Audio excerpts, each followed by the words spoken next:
You don't need to have this humongous GPA and all this other shit. What you need is the one thing I talk about in my book, which is straight up brutal work ethic. You have to be willing to outwork everybody in the world. And that's the hard part. That's the hard part. This isn't like some 5-step process where if you do these 5 steps, you're gonna end up with this magical world. Nah, I'm basically teaching you how to callous over your victim's mentality. I'm teaching you how to, like I did 67,000 pull-ups in training for the pull-up record. I was seriously callousing my hands to protect them. What I'm trying to do with people is teach them how to find more of themselves to where they empower themselves. I'm all about the underdog. The most important conversation is the one you have with yourself. You wake up with it, you walk around with it, you go to bed with it. Eventually, you act on it. Sometimes you act on it good, sometimes bad. You gotta change the internal dialogue.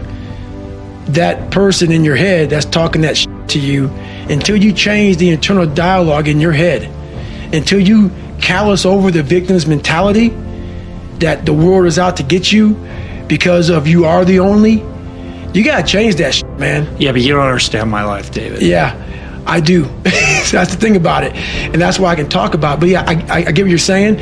A lot of folks don't I get that mentality. I once had that mentality, that no one understands what the I'm going through. And if you keep that mentality, you're gonna stay in the same exact spot that you're in, that no one understands me. There's millions of people. Why do you think a book that I self-published, is doing so well with a story that's so f***ed up? People I'll never forget when I went to a publishing house, like, who's gonna resonate with this story? No one's gonna buy this book. I'm like, are you not in the world? Are you not in society? You're never alone. Everybody's going through shit. So when people get this mentality of like, you don't understand me, you can throw a rock to someone that can understand you if they're willing to break themselves down and stop hiding. A lot of people understand you, but you gotta stop hiding. And that's why I tell people, a lot of people are going through shit. They just hide better than you did. That's all they did. They're just hiding better. We live in a world now that's so kind. We find the kind way around everything. Like, if you don't look good, I have to find a kind way of saying, I don't like your shirt. Right. That's not the approach. If that's the approach you're looking for, that book is not for you. Can't Hurt Me is not for you. The approach you have to take, at least I took, you take whatever approach you want. The conversation had to be a real, honest conversation in the accountability mirror of, guess what? I was fat. Don't find a kind word to say that, you know what? I've gained some weight. No, you're fat. When I couldn't read, not like, hey, you have a learning disability. No, I cannot read. I have a 4th grade reading level, I'm struggling, and sometimes I call myself stupid. Not in a way to put myself down. So don't take it like, my God, those are so hurtful. Yeah, they're hurtful, dishonest.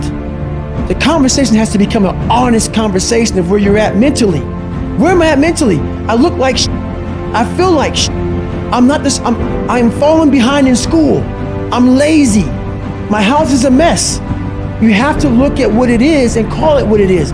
Don't find words to make yourself feel better, because so we hang around people that make us feel better, that tell us what we want to hear, not what we need to hear. And so we stay away from those people. And we stay away from those people, like our internal dialogue becomes that kind, it's okay. It's not okay. So that's where it starts. It starts with that accountability of, it's not okay anymore. This can no longer be okay. And calling yourself out for exactly what you are and exactly how you need to fix it. As you know, I'm a serious introvert and very afraid of people. I got judged so much growing up that this is uncomfortable for me. All these podcasts, that's why I post once a week. Yeah. I don't, people are ugly, people are nasty. They make me want to choke the shit out of them. And they're just nasty people. So I stay away from them. But the one thing I realized why I wrote the book is, honestly, I have a story to tell, as we all have a story to tell. And what I realized on my journey was a lot of us don't believe that we can achieve the impossible. And along my journey, I started realizing, man, I gotta tell some people about this shit, man. Like, I discovered something that some people have, but they don't even know. All of us have it. But along this way, I wasn't, like I said, I wasn't a theorist. I became a practitioner. And I was like, my God, I'm busting down so many barriers of, like, I have a learning disability. Okay, but I'm catching up with everybody. I figured that out. I figured out all these negative things in my life that were keeping me in this hole. I'm like, I gotta tell people, man, that, hang on a second, man. You can achieve the absolute impossible. We will never learn from people if we always tap dance around the truth. Everything I didn't want to do is what got me to where I'm at today.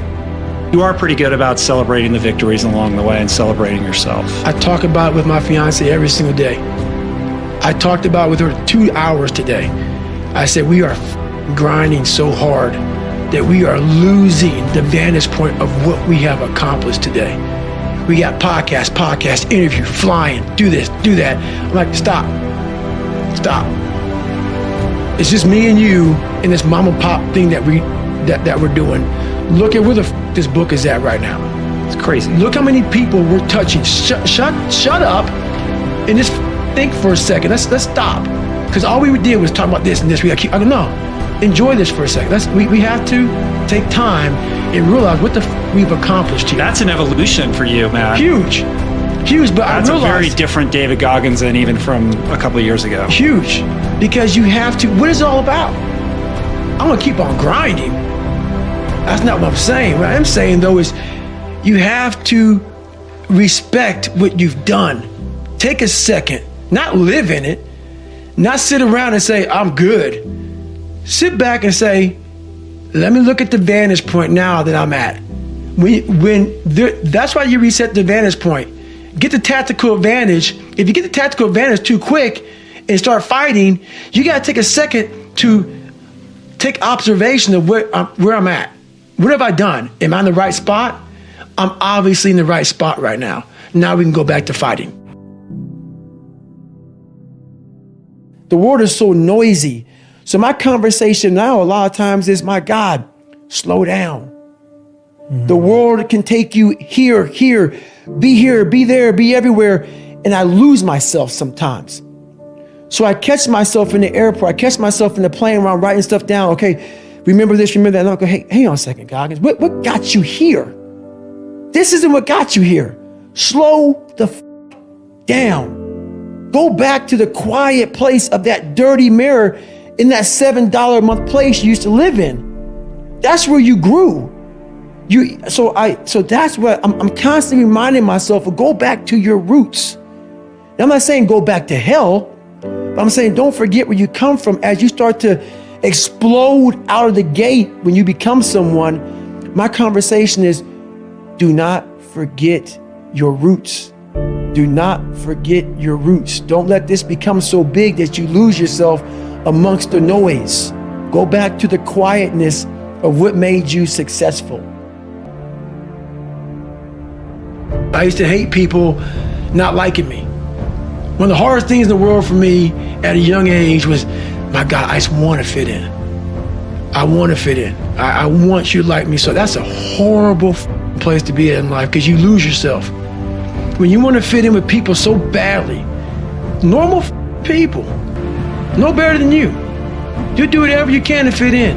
That's a bad place to be. You lose yourself in trying to create a character that other people will accept.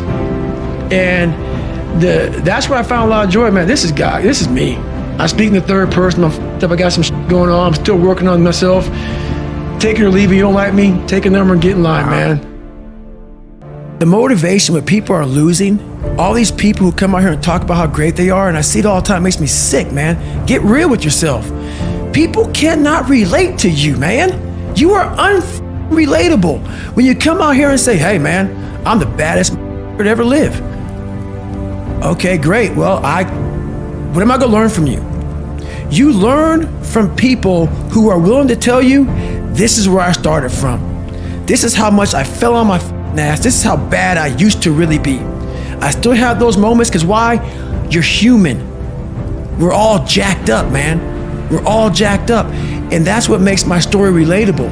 I'm willing to let you in to see I'm decently successful now. But I didn't come out like this, man. I didn't come out. That's the story, is you have to give people just a little bit of hope. There's no hope when they just see greatness in you everywhere. You have to be able to get yourself down to a level of check it out, man. There's hope for you. That's what I'm trying to give you. Just a little bit.